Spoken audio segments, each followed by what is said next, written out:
안녕하세요, 세력입니다. 2022년 6월 14일 비트코인 및 알트코인 방송을 시작하겠습니다. 지금 거시적으로 상황이 안 좋다 보니까 전체적으로 자산시장의 거품이 빠지고 가상자산 시장을 비롯해서 굉장히 많은 자산들이 폭락하고 있는 상황입니다. 그러다 보니까 지금 저희 구독자님들도 그렇고 굉장히 많이 힘들어 하시는 분들이 있으신 것 같습니다. 그래서 일단 방송을 키게 됐고요. 이번 방송에서는 이 비트코인이라는 자산 특성을 바탕으로, 그리고 이 사이클 중심으로 비트코인과 이더리움이 어디까지나 더 하락을 할 수 있을지, 그리고 언제까지 기다려야 될지, 이런 상황에서 우리가 어떤 전략을 취할 수가 있을까, 그런 이야기를 좀 해보려고 합니다. 이 방송이 조금이나마 좀 도움이 되었으면 하고요. 제 방송은 세력이라는 투자자가, 저란 개인이 어떤 생각을 가지고 투자하는지 공유하는 방송이기 때문에 참고만 하시고 잘 판단해 주시면 좋을 것 같습니다. 제 방송을 오랫동안 봐오신 분들은 아시겠지만, 이 비트코인이라는 자산은 결국 우상향을 하긴 하는데, 우상향을 어떤 식으로 할 것이냐 라고 했을 때 업앤다운을 반복을 하긴 하되 중간중간 반감기를 거치면서 폭등을 하긴 하는데, 그 폭등이 어떤 식으로 일어나느냐, 점점 상승 기간은 길어지고 하락 기간은 짧아지는데 그 상승폭은 줄어들 것이다, 이런 얘기를 계속 드렸었어요. 이게 무슨 말이냐면은, 초반에는 자산시장, 이 비트코인이란 자산시장 자체가 굉장히 너무 초기 시장이고, 사람들이 이 시장 자체에 믿음이 없기 때문에 굉장히 쉽게 팔고 나가기도 하고 쉽게 사기도 하고, 거래량 자체가 적기 때문에 변동폭이 굉장히 크다는 거죠. 그러다 보니까 처음엔 널뛰기를 더 심하게 합니다. 이렇게 이런 식으로 널뛰기를 한다고 하면은 점점 성숙도가 올라감에 따라서 조금 더 완만하게 이렇게 상승을 하고, 하락도 이렇게 완만하게 이렇게 가긴 하되 좀 더 시간이 오래 걸리고, 또 시간이 더 지나면은 더 길게 이렇게 오랜 기간 상승을 하지만, 이 어떤 절대적 상승폭 자체는 점점 줄어들면서 길게 이렇게 하락 기간을 거친다는 거죠. 근데 이 상승 기간은 길어지고 하락 기간은 짧아진다는 거예요. 근데 제가 생각하는 이 비트코인이라는 자산은 이런 구조를 가지고 있고, 이 구조에 의해서 정확히 움직이고 있다, 저는 그렇게 보고 있어요. 이거를 실제 비트코인 차트를 보면서 제가 한번 봐보겠습니다. 제가 방금 말씀드린 이 부분을 정확하게 기억하시고 한번 실제 이 비트코인 차트를 한번 봐보는 거예요. 지금 2012년도부터 2022년도까지의 차트를 길게 늘어서 봐본 상황인데, 이 빨간색 선은 반감기입니다. 이 반감기를 표시한 거고, 자, 그럼 어떻게 됐느냐 한번 봐볼게요. 이게 1차 반감기 때 2012년도에 1차 반감기가 있었죠. 이때 이 반감기가 있고 나서부터 상승을 하는데, 그럼 상승 고점을 언제 찍느냐라고 보면은, 자, 368일 만에 고점을 찍습니다.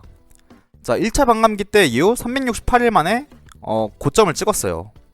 자, 그러면은 2차 반감기 때가 언제냐?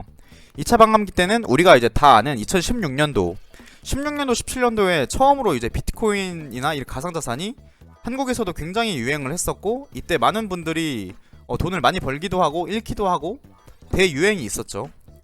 그 유명한 박상기의 난이라던가 이런 사건들이 있었고, 그런 사건들 가운데 2차 반감기 때는 그러면 얼마나 상승을 했었느냐라고 보면은, 자, 2차 반감기 때 이유는, 자, 538일 동안 상승을 했어요.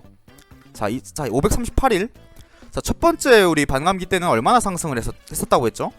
자, 366일이라고 했는데, 두 번째 반감기 때는 500 며칠이었죠? 자, 530일 정도 상승을 했어요. 그러면 이번에 최근 있었던 2020년도에 또 한 번의 반감기가 있었는데, 그때는 얼마나 많이 상승을 했었느냐?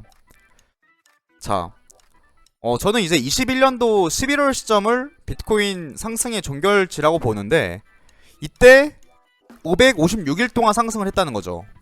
자, 두 번째 반감기 때는 534일, 520일.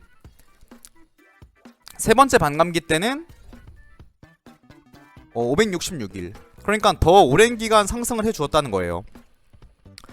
저는 이거를 상승 기간만 볼 게 아니라 하락 기간도 봐야 되는데, 그럼 고점을 찍은 이후에 1차 반감기 때 이후에 저점을 언제 찍었느냐라는 걸 또 봐야 되는데 1차 반감기 때는 저점을 찍은 시점이 414일 만에 저점을 찍었어요. 414일 만에 저점을 찍고 상승 횡보장을 거쳐서 서서히 우상향하는 모습을 볼 수가 있습니다. 자, 그럼 두 번째는 첫 번째 414일이에요. 자, 두 번째 저점은 언제 찍느냐? 356일 만에 찍습니다. 자, 첫 번째 반감기 때 하락기보다 두 번째 반감기 때 하락기가 더 짧아요. 그러면 세 번째 반감기인 이번에는 어떻게 될 것이냐? 고점을 찍고 나서 지금 하락 기간이 얼마나 됐냐면은 216일이 됐는데, 자, 216일이에요. 지금까지 하락 기간이. 근데 두 번째 반감기 때 고점 대비 하락까지 걸린 시간이 366일. 근데 지금 지난 시간이 210일. 그럼 만약에 2차 반감기 때 이때 패턴대로 만약에 간다고 하면은 앞으로 약 150일 후에 저점을 찍고 턴하면서 이런 이제 미세한 상승 구간이 나와주면서 비트코인과 알트코인이 순풍장이 시작된다. 그럼 사이클이 다시 저점에서부터 고점이 시작된다라고 저는 보고 있어요.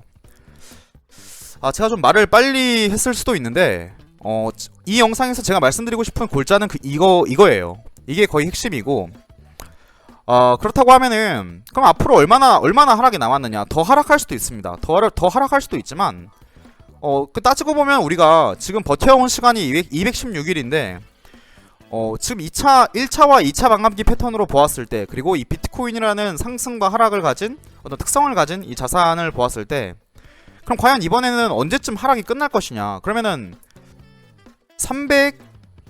370일과 현재 210일이라고 했을 때 한 150일, 약 5개월.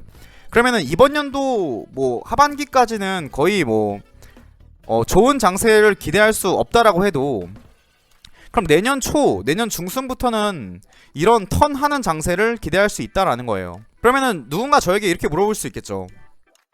그럼 지금은 이제 팔고 나가야 되는 거 아니냐, 이렇게 생각할 수 있는데,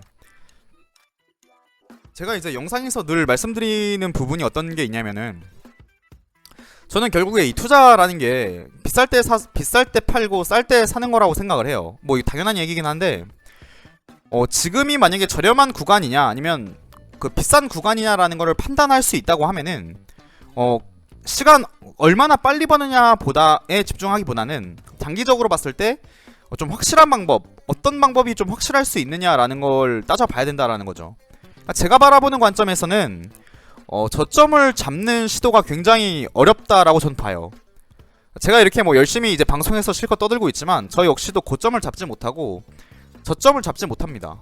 그렇게 된다고 하면은, 그럼 저라는 투자는 어떤 선택을 하냐면은 저렴하다라는 구간이 온다라고 느껴질 때 매수를 시작을 하고, 비싸진다는 생각이 들 때 매도를 한다라는 거죠, 조금씩. 그래서 이제 분할 매수와 분할 매도가 매우 중요한 건데, 그럼 지금은 비싼 상태냐 저렴한 상태냐라고 보면은 저는 저평가 구간에 들어서고 있다라고 보는 거예요. 그러면 지금 구간이 전 사이클이랑 비교했을 때 어디쯤에 있느냐라고 누군가 물어본다면 저는 이렇게 대답을 할 것 같아요. 저는 이제 이런 구간에 있지 않겠느냐, 이런 구간에 있지 않겠느냐. 저는 그렇게 생각을 합니다. 그럼 만약에 이런 이제 마지막 하락이 남았기 때문에, 이런 마지막 하락이 큰 하락이 남았기 때문에 지금 사는 거 미친 거 아니냐, 이렇게 물어볼 수 있죠. 근데 이게 만약에 미쳤다고 생각이 들면은 지금 매수 안 하시면 되는 건데, 우리가 이제 결과를 다 알잖아요. 지금 결과를 아는 상태에서 이때로 만약에 돌아간다면은 어떤 선택을 하겠냐는 거예요. 이때로 만약에 돌아간다면 어떤 선택을 하겠는가. 그럼 물론 이제 이런 데서 잡아서, 아니 이런 데 잡는 게 아니라 이런 데서 잡아서 상승을 딱 먹고 고점에서 팔고 나오면은 아주 이상적이고 완벽하고 정말 다 쉽게 이제 부자가 될 수 있겠죠. 근데 우리가 현실적으로 여기서 산 다음에 여기서 파는 게 가능하겠느냐? 저는 제가 불가능한 사람이라고 저는 생각을 해요. 저는 그런 걸 못한다고 저는 이미 결정을 내렸고, 저는 과거에 이때로 돌아간다면 전 여기서부터 매수 그냥 매수를 계속 할 것 같습니다. 매수를 계속 해서 고평가 영역, 이 빨간 영역이 고평가 영역, 그리고 이 청색 부분이 저평가 영역이라고 한다면은 저는 고평가 영역이 될 때까지 기다리겠습니다. 사실 제가 하는 투자는 이게 그냥 끝이라고 말해도 과언이 아닐 정도로 좀 단순하고 심플한데 저는 이게 맞다라고 생각을 하기 때문에 이렇게 진행을 하고 있습니다.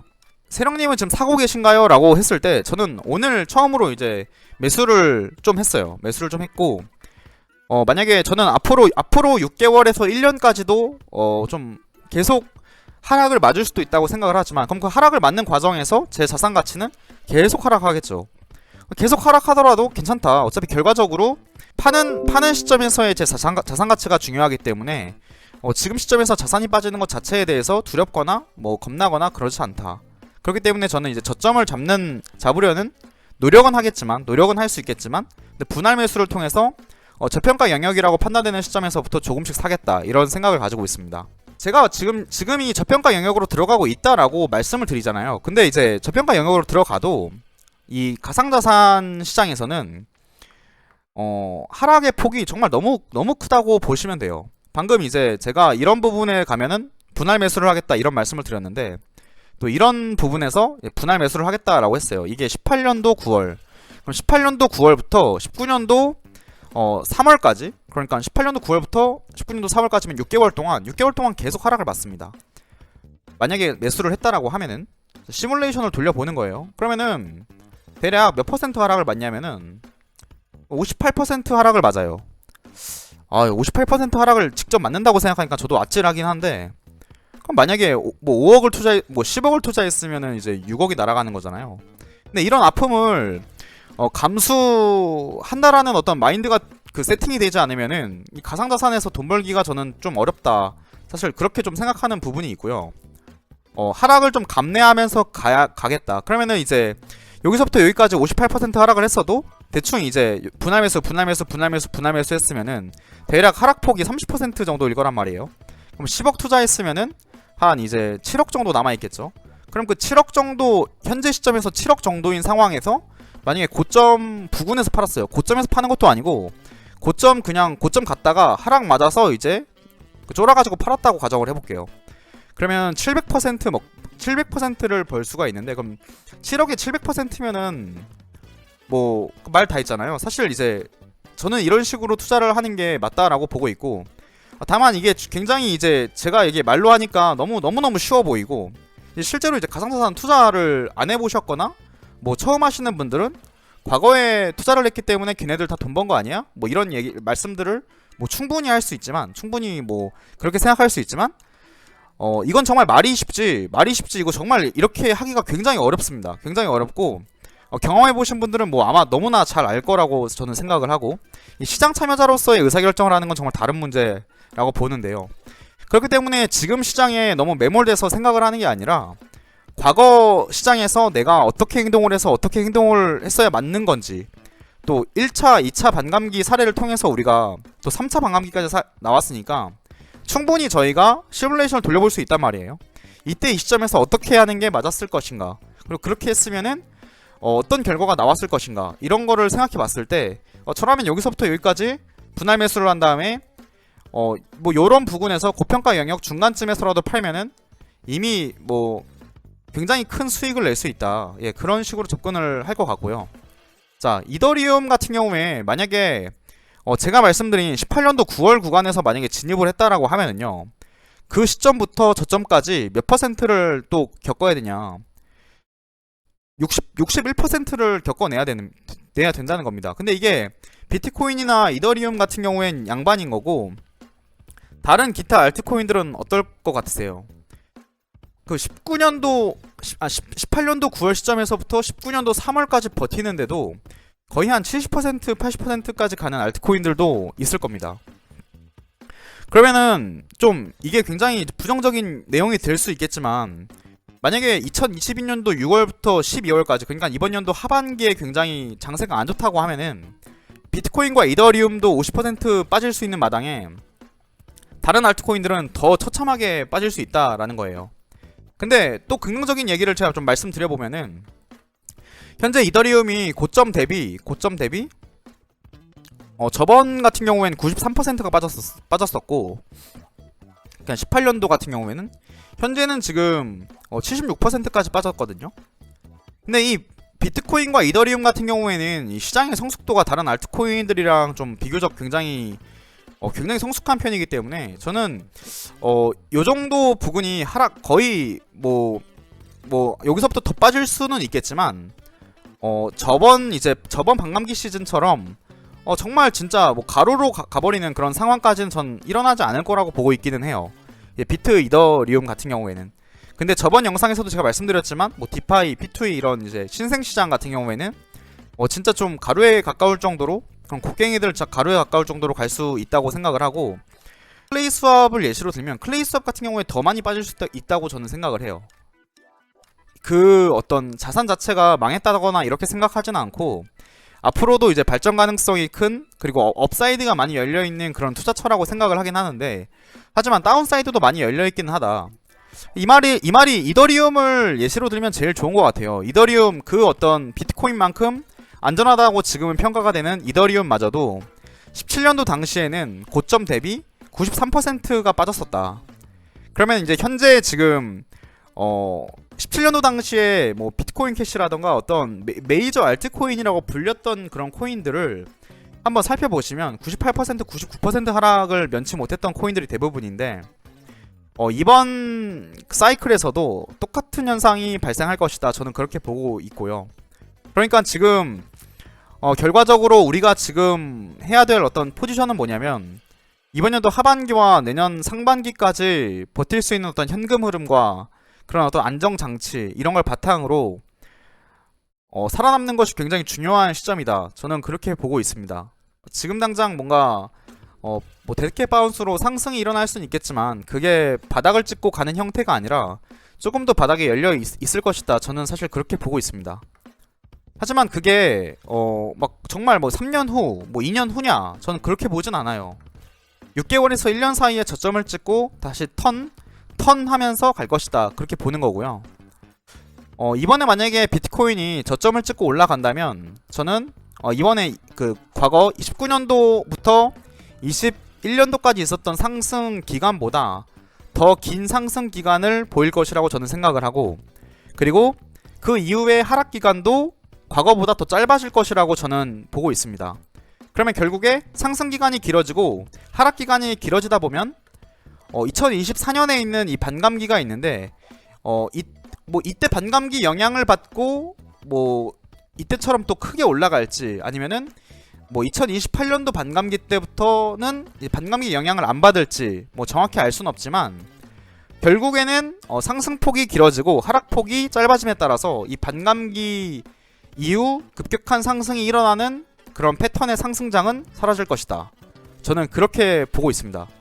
그러니까 저는 뭐 어떻게 보면 이건 굉장히 제 생각이고 저의 어떤 판타지고 소설인데, 결국 이제 한 앞으로 뭐 10년 정도 비트코인 이 가상자산 시장 자체가 비트코인의 영향을 아예 안 받을 수는 없고, 이 비트코인이라는 게 결국에 이 반감기를 영향을 받는데, 반감기에 영향을 받지 않는 시점부터는 정말 이 가상자산으로 정말 큰 뭐 벼락부자가 탄생하는 그런 기회가 좀 적어질 수밖에 없겠다. 하지만 지금은 반감기에 굉장히 많은 영향을 받고 있는 상황이기 때문에 저는 아직도 많은 분들이 이 기회를 잡을 수 있는 기회가 잡을 수 있다고 생각을 하고, 기회가 많이 남아 있습니다. 기회가 많이 남아 있고 널려 있다고 해도 과언이 아니기 때문에 오히려 지금 하락에 힘들어할 때가 아니라 더 집중해서 어떻게 하면 이 기회를 더 살릴 수 있을지에 대해서 집중하고 공부하고 노력하는 시간이 되었으면 좋겠습니다. 오늘 방송 여기까지 진행하도록 하겠습니다. 감사합니다.